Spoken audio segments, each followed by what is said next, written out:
Selamat malam saudara dan saudariku yang baik dimanapun Anda berada pada malam hari ini. Pada kesempatan ini saya akan menceritakan mengenai kisah Santa Gita. Sebenarnya siapa sih Santa Gita ini? Dan untuk apa kita bahas dia? Santa Gita ini adalah seorang Buddha, ya. Untuk apa kita bicarakan seorang Buddha? Banyak orang-orang bangsawan, orang-orang tokoh dunia yang patut dibicarakan. Tapi ada hal yang mengagumkan dalam diri, dalam kepribadian Santa Gita ini sebagai seorang Buddha. Dan kenapa dia bisa diangkat menjadi orang kudus? Apa sebenarnya yang terjadi dan apa sebenarnya hal yang dilihat oleh gereja pada dirinya. Oke.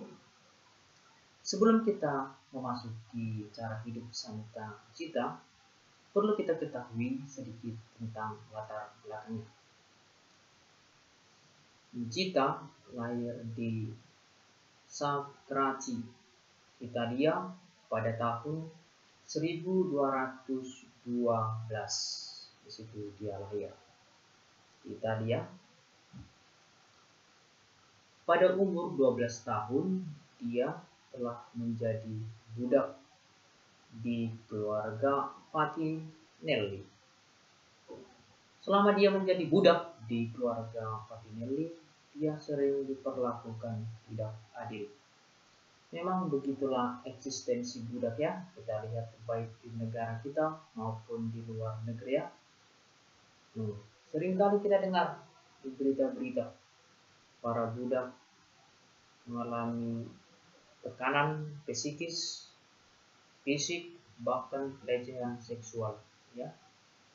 Manusia sering melihat sesamanya, terutama budak dan para pembantu yang dipekerjakan dalam rumahnya dan lain sebagainya, sebagai relasi aku itu. Artinya relasi aku itu manusia dilihat pada cara pragmatis. Manusia itu tidak sebagai objek, gitu lah. Pragmatis artinya manusia itu hanya dilihat sebagai kegunaan, gitu lah. Jadi kalau tidak berguna, dipakai lagi, gitu. Itulah relasi aku itu.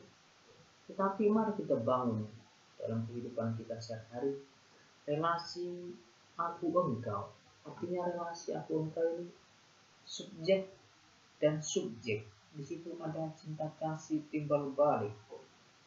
Itulah relasi aku engkau, dikatakan oleh Filsuf Martin Buber.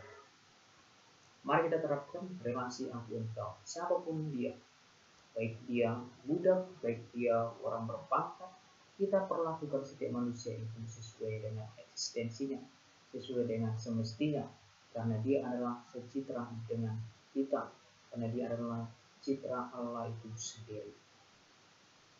Itu yang patut kita buat, itu yang patut kita lakukan dalam kehidupan kita, dalam relasi dengan sesama. Tidak melihat sesama itu dari atribut-atributnya. Kalau dia budak, seakan semena-mena saya.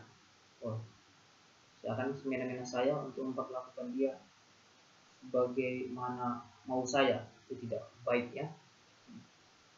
Itu seringkali dilakukan oleh kaum berjuis dan para orang-orang beradab, orang-orang yang bergengsi, orang-orang kaya, tidak memperlakukan saudaranya dengan semestinya, orang yang dipekerjakan. Ingat saudara, sehebat apapun Anda, sekaya apapun Anda, tetap Anda terbatas. Suatu saat Anda juga memiliki keterbatasan, suatu saat Anda juga akan tua dan akhirnya mati, meninggal. Bangunlah relasi aku engkau dalam sama dan juga kepada Tuhan, maka Anda dapat memperlakukan orang-orang sekitar Anda dengan baik. Itu yang patut kita renungkan dan kita refleksikan. Tetapi mari kita kembali kepada Santa Gita tersebut. Meskipun Santa Gita diperlakukan tidak adil, ya kan, semena-mena, tapi dia tetap sabar dalam menghadapi hal itu semua. Perilaku majikannya, dia tetap kuat. Apa sebenarnya yang membuat kepribadiannya tetap kuat? Saya pikir dia memiliki hubungan yang erat dengan Tuhan itu di dalam doa. Itu yang membuat dia kuat, menjadi pribadi yang kuat menghadapi tantangan pergumulan dalam kehidupannya sehari-hari sebagai seorang pembantu rumah tangga. Makanya dia sebagai pelindung para nelayan dan juga pembantu rumah tangga. Saudara dan teman-temanku yang baik dimanapun Anda berada, moto hidup Santa Gita yaitu pengabdian adalah palsu jika tidak dilakukan dengan sungguh-sungguh. Jadi dia memiliki moto itu yang sangat indah, estetik, karena dia melakukan dengan sungguh-sungguh karena dia melakukan sungguh-sungguh tanggung jawabnya, pekerjaannya untuk melayani majikannya, nyonyanya gitu ya. Hal yang menarik, pada tanggal 27 April 1272 dia meninggal. Para malaikat mengunjunginya di loteng kamarnya. Begitu katanya orang kesaksian, malaikat mengunjunginya. Ya, orang terkaya di dunia juga, orang politik, orang jenius, ketika meninggal belum tentu dikunjungi malaikat. Tetapi orang sederhana Santa Gita ini dikunjungi malaikat karena apa? Karena hubungan dia itu dengan Tuhan, berpasrah dengan Tuhan. Makanya dia dikunjungi oleh malaikat. Artinya sudah ada tempatnya disediakan oleh Yesus Kristus itu di surga. Itu yang paling penting. Itu adalah sebuah rencana Tuhan agar manusia yang terus membina relasi dengannya, terus meminta pertolongan dengannya, terus memupuk kekudusan dalam hidup sehari-hari, pasti ketika dia meninggal pasti indah. Itu yang patut. Orang ketika dia terlihat orang benar ketika kematiannya, ya kan? Seperti Santa Gita dikunjungi para malaikat Allah, sangat luar biasa. Dikunjungi bukan manusia yang mengunjungi, tapi malaikat gitu bro, gitu saudara-saudara. Dan juga pada tahun 1580 peti atau kuburannya lah ya dibongkar dan jenazahnya masih ditemukan dalam keadaan hidup, tidak membusuk.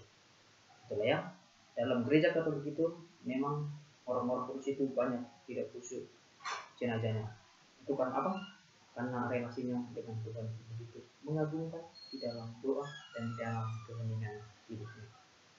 Semoga kita orang-orang yang menganggap diri sibuk dalam dunia saat ini begitu menuntut kita memang harus bekerja, ya kan?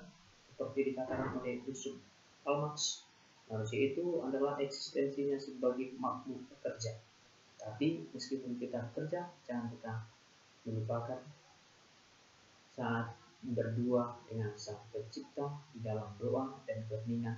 Maka di situ kita akan menemukan cinta dan kebahagiaan yang sulit untuk diungkapkan, tetapi Anda rasakanlah bagaimana merasakan Tuhan itu di dalam doa. Itu sangat mengagumkan, sangat luar biasa, bahkan melebihi dari cinta pertama ketika kita mencintai gadis. Rasanya itu di sini bro, di hati gitu ya kan. Oke, terima kasih ya teman-teman, terima kasih. Selamat malam, semoga Anda bersemangat dalam menjalani kehidupan ini. Oke, amin.